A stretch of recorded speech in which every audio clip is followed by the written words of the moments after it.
Apa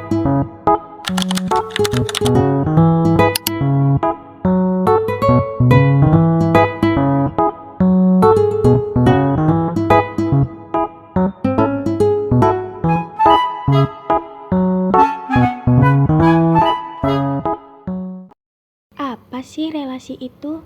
Yang dikatakan relasi adalah hubungan antara suatu anggota himpunan dengan anggota himpunan yang lain. Nah, kalau himpunan itu sendiri adalah kumpulan objek yang dapat diidentifikasi dengan jelas. Contohnya itu seperti pada himpunan A, yaitu pada hewan anggotanya ada lebah, gajah, dan ayam. Pada himpunan B, ada bilangan prima kurang dari 10, yaitu 3, 5, 7. Masuk ke bagian relasi. Relasi adalah himpunan A ke himpunan B adalah aturan yang menghubungkan masing-masing anggota himpunan A ke anggota himpunan B. Ini salah satu contoh pada relasi di mana ada himpunan A anggotanya Amir, Budi, Cecep, dan pada himpunan B kode mata kuliahnya IF 221, IF 251, IF 242, IF 323. Apa sih relasi atau aturan yang dapat menghubungkan antara kehimpunan A ke himpunan B? Contoh relasinya adalah mata kuliah semester ganjil. Masuk kita ke bagian penyajian relasi, di mana penyajian relasi dibagi menjadi 3 bagian. Yang pertama ada diagram panah, diagram kartesius, dan himpunan pasangan berurutan. Contoh pertama dengan diagram panah, karena Amir mengambil mata kuliah kode IF 323 dan IF 251, Budi mengambil mata kuliah kode ke-221 dan 251, sedangkan Cecep mengambil mata kuliah kode 323. Kedua, dengan diagram kartesius. Anggota himpunan A berada pada sumbu X, sedangkan anggota B berada pada sumbu Y. Lalu bagaimana menggambarkan relasinya? Di bagian Amir. Karena Amir mengambil kode mata kuliah IF 323 dan IF 251, maka dibuat titik yang sejajar dengan IF 323. Dan Budi mengambil kode mata kuliah IF 221, IF 251, dan dibuat sejajar dengan IF 251. Dan begitu juga seterusnya. Ketiga, dengan himpunan pasangan berurutan, yaitu menulis satu persatu nama mahasiswa dengan kode mata kuliah yang diambil mereka. Contohnya, Amir mengambil kode mata kuliah IF 251 dan IF 323. Sedangkan Budi mengambil kode mata kuliah IF 221 dan IF 251, dan Cecep mengambil kode mata kuliah IF 323. Sekarang kita tentukan domain, kodomain, dan rank. Apa itu ya? Domain adalah daerah asal yang ada di sebelah kiri, sedangkan kodomain adalah daerah kawan yang ada di sebelah kanan. Bagaimana dengan rank? Rank adalah daerah hasil. Rank ini bagian dari kodomain tapi hanya yang berpasangan dengan domain. Jadi rank relasi ini adalah IF 221, IF 251, dan IF 323. Bagaimana dengan IF 242? IF 242 bukan termasuk rank ya, karena tidak berpasangan dengan domain. Selanjutnya, kita membahas tentang fungsi atau pemetaan. Apa itu fungsi? Suatu relasi dapat disebut sebagai fungsi jika memenuhi dua syarat.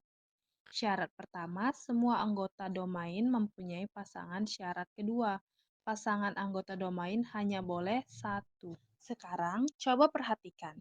Apakah dua contoh relasi ini termasuk fungsi?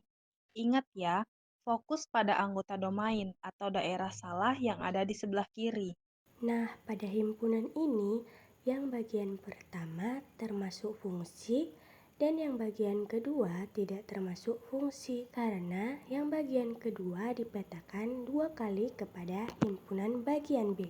Jika ada himpunan A dan B berikut, berapa kemungkinan banyaknya fungsi atau pemetaan yang dapat dibuat? Banyaknya kemungkinan fungsi atau pemetaan dapat dihitung dengan rumus. Jumlah anggota kodomain dipangkatkan dengan jumlah anggota domain. Jumlah anggota himpunan A atau domain adalah 3, sedangkan jumlah anggota himpunan B atau kodomain adalah 2. Jika dibuat fungsi dari himpunan A ke B, maka banyaknya pemetaan adalah 2 pangkat 3 sama dengan 8. Nah, sekarang kita masuk ke bagian jenis-jenis relasi dan fungsi. Jadi, fungsi itu ternyata ada 3 jenis utama. Ada injektif, surjektif, dan bijektif. Nah, kita mulai dulu dari yang pertama. Fungsi injektif alias fungsi satu ke satu. Maksudnya, jika dua input berbeda selalu menghasilkan output berbeda. Tidak ada duplikasi outputnya. Nah, contoh paling gampang di dunia nyata tuh seperti nomor telepon. Setiap orang punya nomor sendiri kan? Gak mungkin dong satu nomor dipakai 2 orang sekaligus. Lalu ada juga plat nomor kendaraan. Satu plat sama dengan satu kendaraan. Gak bisa satu plat dipakai 2 kendaraan. Jadi gak ada yang namanya numpang nama. Semua punya identitas masing-masing. Nah, itu dia yang dimaksud dengan fungsi injektif. Sekarang kita lanjut ke fungsi surjektif atau disebut juga onto. Kalau yang ini fokusnya bukan di inputnya, tetapi di outputnya. Maksudnya, semua elemen di tempat tujuan atau kodomain harus dapat jatah. Nggak boleh ada yang nganggur atau nggak kena panah. Contohnya, seperti penilaian huruf A sampai E. Dalam satu kelas, biasanya semua dipakai. Artinya ada yang dapat A, ada yang dapat B, dan seterusnya. Yang penting setiap huruf muncul minimal sekali. Terus ada juga kode pos. Setiap kode pos dipakai oleh minimal satu lokasi. Kadang sih satu kode pos bisa dipakai beberapa tempat, tapi yang penting nggak ada kode pos yang kesepian. Jadi fungsi surjektif ini intinya semua outputnya harus kebagian. Fungsi bijektif atau koordinasi satu ke satu dan onto.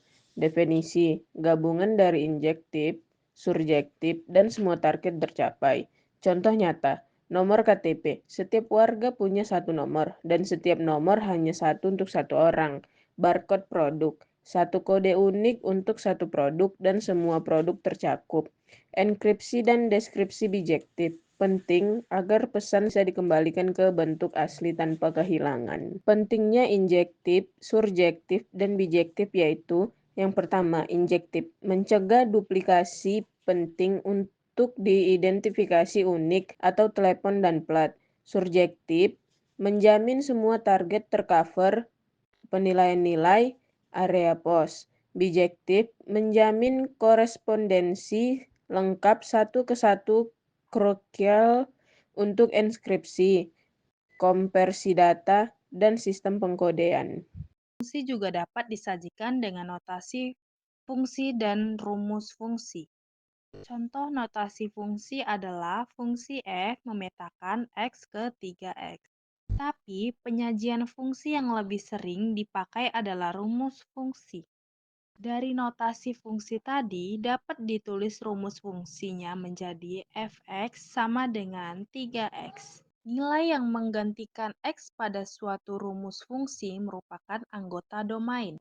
Jika x digantikan dengan salah satu anggota domain, maka nilai fx yang diperoleh disebut dengan nilai fungsi untuk x tersebut. Contoh rumus fungsi fx sama dengan 3x tambah 1. Pertanyaan pertama, berapa nilai fungsi untuk x sama dengan 2? Cara menjawabnya, ganti variabel x pada rumus fungsi dengan angka 2. Fx sama dengan 3x tambah 1. F2 sama dengan 3 kali 2 tambah 1. F2 sama dengan 6 tambah 1. F2 sama dengan 7. Kesimpulannya, nilai fungsi untuk x sama dengan 2 atau bayangan dari 2 atau nilai dari F2 adalah 7. Pertanyaan kedua, berapa range jika domain sama dengan 3, 4, 5? Maksud dari pertanyaan tersebut adalah kita diminta untuk mencari nilai fungsi dari masing-masing domain, yaitu untuk x sama dengan 3, x sama dengan 4, x sama dengan 5. Caranya sama, ganti variabel x dengan masing-masing nilainya. Setelah itu, diperoleh nilai fungsi untuk x sama dengan 3 adalah 10, untuk x sama dengan 4 adalah 13, untuk x sama dengan 5 adalah 16. Jadi, range adalah 10, 13, dan 16. Dari fungsi fx sama dengan 3x tambah 1, dapat disajikan juga diagram panah, tabel, dan grafiknya seperti berikut ini.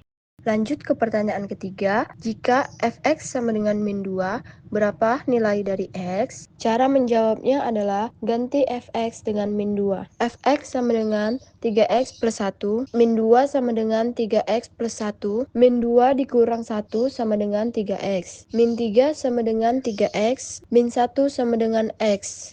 Jadi diperoleh x sama dengan min 1. Ada juga bentuk fungsi khusus yang disebut dengan korespondensi 1-1.